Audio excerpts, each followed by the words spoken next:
वहीं वक्फ संशोधन बिल पारित होने पर सोनिया गांधी बोली है। लोकसभा से पारित होने पर सोनिया गांधी का ये बयान सामने आया है। उन्होंने कहा है कि इसे जबरन पास करवाया गया है।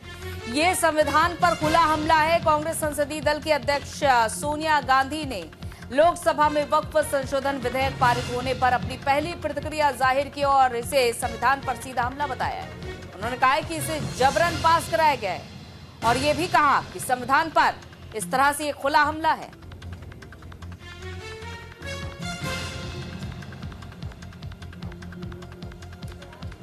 तो एक तरफ जहां राज्यसभा में आज इसी बिल पर चर्चा जारी है और 8 घंटे तक वक्फ संशोधन बिल पर चर्चा जारी रहेगी, लेकिन अब सोनिया गांधी ने इसे जबरन संविधान पर हमला बताया है। इधर राज्यसभा में वक्फ संशोधन बिल पेश हो चुका है और किरण रिजिजू ने वक्फ संशोधन बिल पेश किया है। बिल लोकसभा से पारित हो चुका है और आज किरण रिजिजू ने कहा है कि बिल पर विस्तार से चर्चा हुई। पहली बार किसी बिल पर इतनी लंबी चर्चा हुई है। संसदीय इतिहास में वक्फ बिल पर सबसे ज्यादा अभी तक चर्चा हुई। जेपीसी को बिल पर 1 करोड़ से ज्यादा सुझाव मिले। देर रात लोकसभा में बिल को पारित कराया गया और वक्फ संपत्ति से 12 करोड़ सालाना आए हैं। 8.72 लाख संपत्ति वक्फ के पास है इस समय। यूपीए सरकार ने बिल में बदलाव किए। 284 संगठनों के लोगों से बिल पर चर्चा हुई है। वक्फ प्रॉपर्टी पर लगातार विवाद के चलते बिल जरूरी था। वक्फ का मैनेजमेंट मुस्लिम के पास ही रहेगा। वक्फ के मैनेजमेंट में गैर मुस्लिम नहीं होंगे और कांग्रेस सरकार जो नहीं कर पाई वो मोदी सरकार कर रही है। वक्फ संशोधन बिल आज के वक्त की जरूरत है और सरकार का मकसद सभी को सशक्त बनाना है।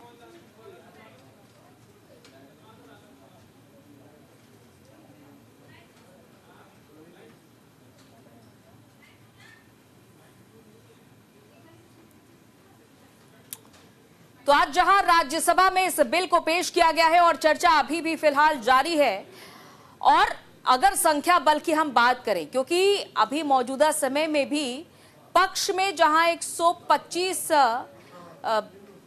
यहां पर मेंबर्स नजर आ रहे।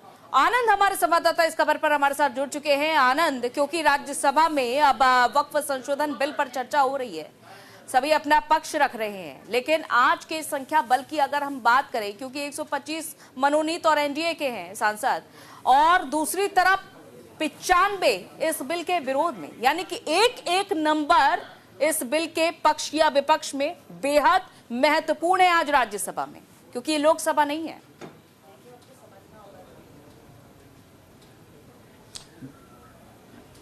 बिल्कुल अंजलि, आपने सही कहा। आज का जो समय है वो बहुत ही महत्वपूर्ण है। जैसे ही ये बिल यानी वक्फ संशोधन बिल राज्यसभा से पास होकर सीधे राष्ट्रपति के पास जाएगा तो उसको कानून बनने में अब ज्यादा समय नहीं लगेगा। लेकिन इस वक्त जो राज्यसभा में हो रही वक्फ संशोधन के बिल को लेकर चर्चा हो रही है और राधा मोहन दास अग्रवाल जो कि राष्ट्रीय महासचिव भी हैं, राज्यसभा से सांसद है बीजेपी की, वो इस पर चर्चा में भाग ले रहे हैं। तो तमाम चीजों के दौर उन्होंने बताया, क्योंकि वो जेपीसी में भी मेंबर रहे, तो उन्होंने बताया कि कैसे मैंने चर्चा के दौरान तमाम चीजों को जनता के बीच में रखा, जेपीसी के बीच में रखा। तो आप देखिए, कहीं ना कहीं वक्फ संशोधन बिल को लेकर भारतीय इतिहास में सबसे बड़ी चर्चाओं में से एक कल लोकसभा में हुई और सीधे तौर पर जब आज राज्यसभा में ये बिल रखा गया है तो हर संभव कोशिश की जा रही है कि सभी पार्टीज को अपना अपना मत रखने का समय दिया जाए।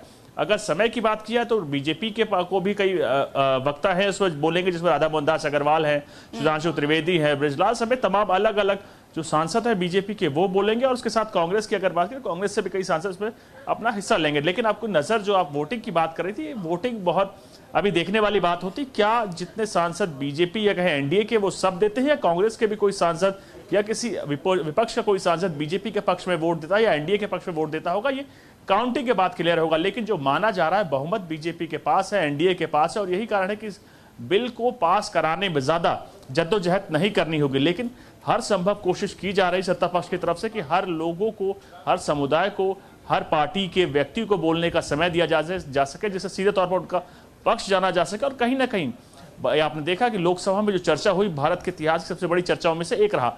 आज का दिन भी उतना इंपॉर्टेंट है क्योंकि राज्यसभा में चर्चा का दौर इस वक्त चल रहा है और सीधे तौर पर जब ये चर्चा खत्म होगी तो उसके बाद वोटिंग होगी। तो माना जा रहा है कि बीजेपी के पास या कहीं एनडीए के पास बहुमत है, सीधे तौर पर उसको पास कराने में ज्यादा मशक्कत नहीं करनी पड़ेगी। जी बिल्कुल। देखिए, आप बहुमत का जिक्र कर रहे हैं आनंद, क्योंकि बहुमत होना अलग बात है। हालांकि मौजूदा समय में जितनी संख्या है सांसदों की राज्यसभा में बीजेपी एनडीए के पास, तो उससे ये समझा जा सकता है कि ठीक है बिल पास हो सकता है। लेकिन दूसरी तरफ अब राज्यसभा में किसका रुख किस ओर मुड़ जाए ये कहा नहीं जा सकता, क्योंकि लोकसभा में कई ऐसे चेहरे थे जो इस बिल का विरोध भी कर रहे थे। अभी सोनिया गांधी ने भी कहा, हालांकि जो कि राज्यसभा सांसद, उन्होंने भी कहा कि ये संविधान पर सीधा सीधा हमला है और जबरदस्ती पास कराया गया इस बिल को।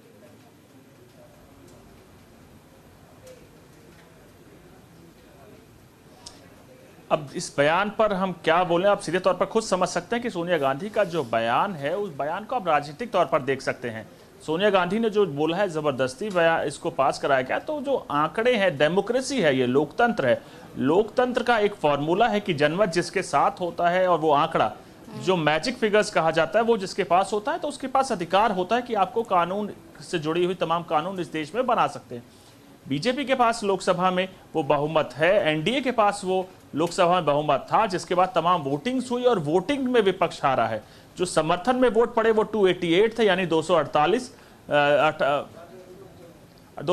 वोट थे सीधे तौर पर, 288 वोट थे। उसके साथ अब देखें तो विपक्ष में 232 वोट पड़े। तो इससे साफ तौर पर स्पष्ट निकल कर सामने आता है कि कहीं ना कहीं जो समर्थन है वो एनडीए के पक्ष में था और एनडीए के तमाम एलाइज ने एक साथ मिलकर इसमें वोट दिया। और कहीं ना कहीं उस वोट की ही आपने देखा कि तमाम चीजें लोकसभा में वोट पास होने के बाद आज ये राज्यसभा में है और राज्यसभा में भी इसको लेकर तमाम चर्चा का दौर अभी इस वक्त चल रहा है और चर्चा के बाद ही इसमें वोटिंग की जाएगी, जिसको माना जा रहा है कि एनडीए के पास इस वक्त राज्यसभा में भी बहुमत है, तो उसको पास कराने में ज्यादा मेहनत नहीं करनी पड़ेगी। लेकिन आपको समझना होगा कि हर संभव सरकार ने कोशिश की कि लोगों को बोलने का मौका दिया जा सके, विपक्ष अपना विरोध दर्ज किया जा सके, और जेपीसी से लेकर तमाम कवायद सिर्फ इसलिए की गई क्योंकि यह बिल बहुत बड़ा है, हर समुदाय को सीधे तौर पर इसका असर होता है। और यही कारण है कि अल्पसंख्यक समुदाय के हर एक फिरके से बात की गई, करोड़ों मेल्स को जांचा गया और उसके साथ साथ देश के अलग अलग वफ से मुलाकात की गई, उनके प्रतिनिधियों से मुलाकात की गई और तमाम अल्पसंख्यक समुदाय के जुड़े हुए लोगों से मुलाकात की कोशिश की गई कि हर एक व्यक्ति तक पहुंचा जा सके और सीधे तौर पर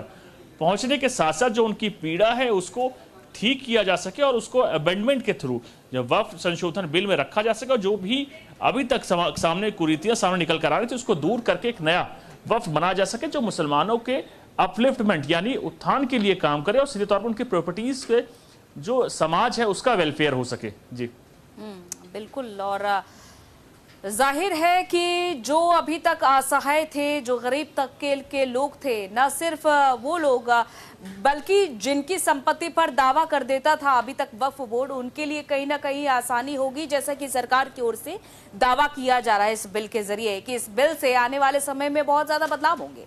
लेकिन साथ ही जैसा कि मंत्री किरण रिजिजू ने पिछली सरकार का भी जिक्र किया कि यूपीए 2 के दौरान किस तरह से 2013 में संशोधन लाया गया और उसी दौरान असीमित अधिकार दे दिए गए वक्फ को। इस सब को देखते हुए भी कांग्रेस इस बात को समझने को तैयार नहीं और अभी भी कह रही है कि संपत्ति को हड़प लिया जाएगा, कब्जा कर लिया जाएगा, जबकि इस बिल में सीधे तौर पर बताया गया है कि ये बिल क्या कहता है।